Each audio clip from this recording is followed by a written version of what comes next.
Olá, amigos, bem-vindos mais uma vez ao canal Pensamento Cristão. Espero que estejam todos na paz do nosso Senhor Jesus Cristo, nosso Salvador. Para quem ainda não me conhece, está chegando hoje no canal, eu sou o Bruno, sou estudioso da Bíblia. Vamos prosseguir com as nossas reflexões bíblicas, com as nossas reflexões cristãs. Hoje vamos ver um trecho extremamente relevante, importantíssimo do Novo Testamento. É o segundo capítulo, vamos ver o segundo capítulo inteiro, da primeira epístola de São Paulo aos Coríntios. Os coríntios eram os moradores da cidade grega de Corinto, uma cidade muito grande naquela época. São Paulo já havia estado lá e mandou cartas, se correspondendo com aquelas lideranças, continuou a fomentar o desenvolvimento do cristianismo naquela região. Eram pessoas que eram pagãs e haviam adotado o cristianismo, estavam dando os seus primeiros passos, Então, São Paulo dava assistência, trocava cartas, Ele viajou muitas vezes para aquela região, passou por muitas cidades. Ele pregou o evangelho não apenas entre os judeus, como entre os pagãos, como nós vimos, E particularmente na Grécia, viajou muito, mas viajou para muitos outros locais também. Então eu vou ler com o capítulo 2 todo, a partir do versículo 1 até o versículo 16, e depois vou fazer meus comentários aqui. O capítulo é extremamente rico, tá? Vamos lá. Então, São Paulo está narrando, vamos ver, a partir do versículo 1. Eu mesmo, quando fui ter convosco, irmãos, para vos anunciar o testemunho de Deus, não me apresentei com sublimidade de palavras ou de sabedoria, pois nada me propus conhecer entre vós, senão a Jesus Cristo, e Jesus Cristo crucificado. Eu estive entre vós em fraqueza, temor e grande tremor. A minha palavra e a minha pregação não tinham nada de palavras persuasivas de sabedoria humana, mas eram uma demonstração de espírito e poder, para que vossa fé não se apoiasse na sabedoria dos homens, mas no poder de Deus. Todavia, falamos uma sabedoria entre os perfeitos, porém não a sabedoria deste mundo, nem dos príncipes deste mundo, que se aniquilam. Falamos a sabedoria de Deus, oculta em mistério, que Deus predeterminou antes dos séculos, para nossa glória, a qual nenhum dos príncipes deste mundo conheceu, pois, se a tivessem conhecido, não teriam crucificado o Senhor da glória. É como está escrito: as coisas que os olhos não viram, e os ouvidos não ouviram, e o coração do homem não percebeu, são as que Deus preparou para os que o amam. A nós, porém, Deus as revelou pelo seu Espírito, porque o Espírito penetra todas as coisas, até mesmo as profundezas de Deus. Pois quem conhece as coisas do homem, senão o Espírito do homem que nele está? Assim também, ninguém conhece as coisas de Deus, senão o Espírito de Deus. Mas nós não recebemos o Espírito do mundo, mas o Espírito que vem de Deus, para que possamos conhecer o que nos é dado gratuitamente por Deus, sobre o que falamos, não com palavras de sabedoria humana, mas com as que o Espírito Santo ensina, mostrando as coisas espirituais aos homens espirituais.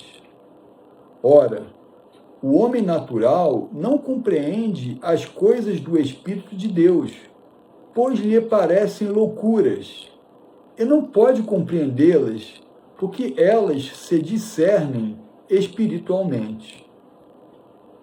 Mas o homem espiritual discerne bem todas as coisas e não é discernido por ninguém. Pois quem conheceu a mente do Senhor para que possa instruí-lo? Nós, porém, temos a mente de Cristo. Vejam que trecho tão rico, meus amigos, meus irmãos, tão rico em conceitos teológicos. E, por outro lado, é um trecho tão claro, é uma explicação muito transparente. A primeira coisa que eu queria frisar é que São Paulo, ele explica que há forças opostas neste mundo. Ele coloca de um lado o espírito do homem, que ele também chama de espírito do mundo. Em outro capítulo, ele também chama de espírito mundano. Essa é uma força. E outra força que é oposta é o Espírito Santo, ou Espírito de Deus. Então são forças diferentes, né? E ele diz que o homem natural é dominado por esse espírito do homem, enquanto que o homem espiritual é dominado pelo Espírito Santo, ou Espírito de Deus. Então, há forças opostas que se movem nesse mundo. Isso está explicado com toda clareza, isso aparece nesse trecho de uma maneira assim, cristalina, transparente, aparece em outros trechos, em outras epístolas também, mas essa explicação aqui é evidente, né? Então, forças opostas que se movem nesse mundo. E quando o indivíduo aceita o Senhor Jesus como Filho de Deus Todo-Poderoso, como seu Senhor e Salvador, ele está dando os primeiros passos nessa caminhada.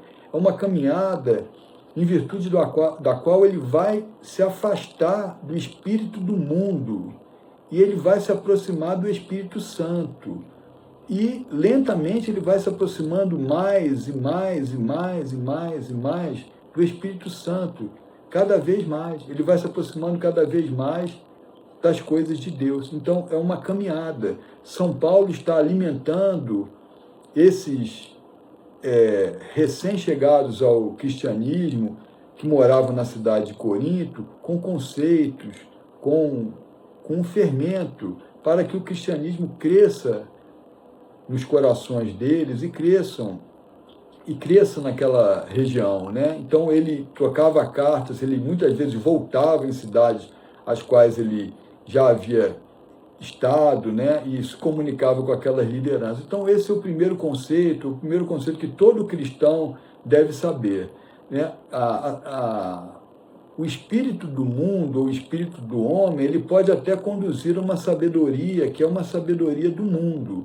Mas essa sabedoria do mundo não tem nada a ver com a sabedoria que é dada por Deus, a sabedoria divina, porque essa provém do Espírito Santo. E o Espírito Santo é concedido por intermédio de Jesus. Ele é concedido por Deus Todo-Poderoso, por intermédio de Jesus, né? Isso aparece no último versículo desse capítulo. Jesus é o intermediário. Então, essa questão dessas forças opostas, todo cristão deve estar atento a isso. É muito importante. Agora eu vou frisar para vocês também outros trechos que me pareceram relevantes. Estão contidos no penúltimo versículo e no último versículo, versículos 15 e 16. Lá no 15 está escrito assim: mas o homem espiritual discerne bem todas as coisas e não é discernido por ninguém. Muito importante. Quando um homem se torna um homem espiritual, um homem perfeito, como São Paulo menciona, né? Ele usa essa linguagem, os perfeitos, os espirituais, ele é movido por Deus. Significa que ele consegue discernir tudo, todas as coisas. Ele consegue discernir o que vem do espírito do homem e ele consegue discernir o que vem do Espírito de Deus. Ele discerne tudo, mas não é discernido por ninguém.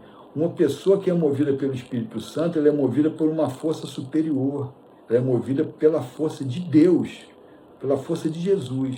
Então, Ninguém consegue discernir. Se uma pessoa quiser usar poderes ocultos, espíritos das trevas, quiser usar bruxarias, feitiçarias, para discernir o que pensa uma pessoa que é movida pelo Espírito Santo, como vai agir uma pessoa que é movida pelo Espírito Santo, essa pessoa vai se frustrar. Essa pessoa que está querendo usar esse conhecimento oculto do mal, essas forças ocultas, para discernir o que vai fazer, ou como vai agir, ou como pensa uma pessoa movida pelo Espírito Santo, ela certamente vai se frustrar. Tá? Esse trecho é um outro trecho muito importante, né? O homem espiritual discerne bem todas as coisas e não é discernido por ninguém.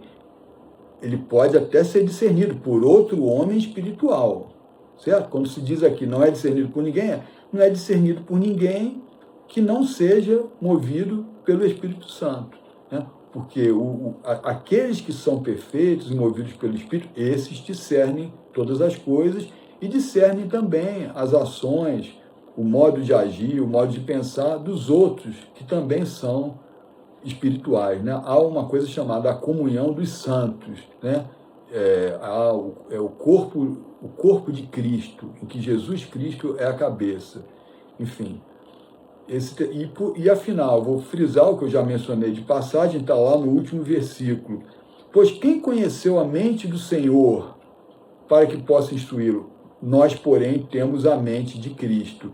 Então, o que ele está dizendo aqui é que essa instrução, esse discernimento espiritual, essa capacidade de falar movido pelo Espírito Santo, ela é dada por Jesus, por intermédio de Jesus. Fala, nós, porém, temos a mente de Cristo. Tá? Então, quando o indivíduo aceita o Senhor Jesus como Filho de Deus Todo-Poderoso, como seu Senhor e Salvador, ele está apto a receber as bênçãos, graças e favores abundantes do Espírito Santo. Ele está apto a receber o batismo do Espírito Santo e todo o poder que virá do Espírito Santo. Está apto a receber dons do Espírito Santo, que o Espírito Santo dá conforme a vontade de Deus Todo-Poderoso. Sobre essa questão dos dons do Espírito Santo, que é uma questão muito relevante, São Paulo também se alongou nesse ponto, mas isso nós vamos ver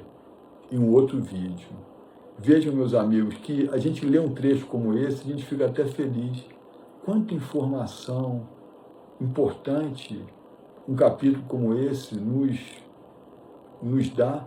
Quanta informação relevante, meus amigos. Reflitam sobre tudo isso, leiam na Bíblia esse trecho, ou revejam o vídeo, reflitam sobre isso. A quantidade de revelações importantes feitas nesse capítulo é muito grande. E isso está acessível a quem quiser acessar. Esse conhecimento é acessível, mas muitas pessoas nem têm uma Bíblia em casa, né? Infelizmente. Mas todo aquele que tem Jesus no coração vai progredir e evoluir cada vez mais, se aproximar cada vez mais de Deus e conseguir muitas bênçãos, graças e favores do Senhor Deus Todo-Poderoso através de Jesus Cristo. Por hoje é isso aí, meus amigos, meus irmãos, né? O Senhor Deus Todo-Poderoso os abençoe muito abundantemente, o Senhor Jesus os abençoe. E se você gostou, deixa aquele like, compartilhe com um amigo, com um irmão em Cristo Jesus. Seguimos juntos, se Deus quiser.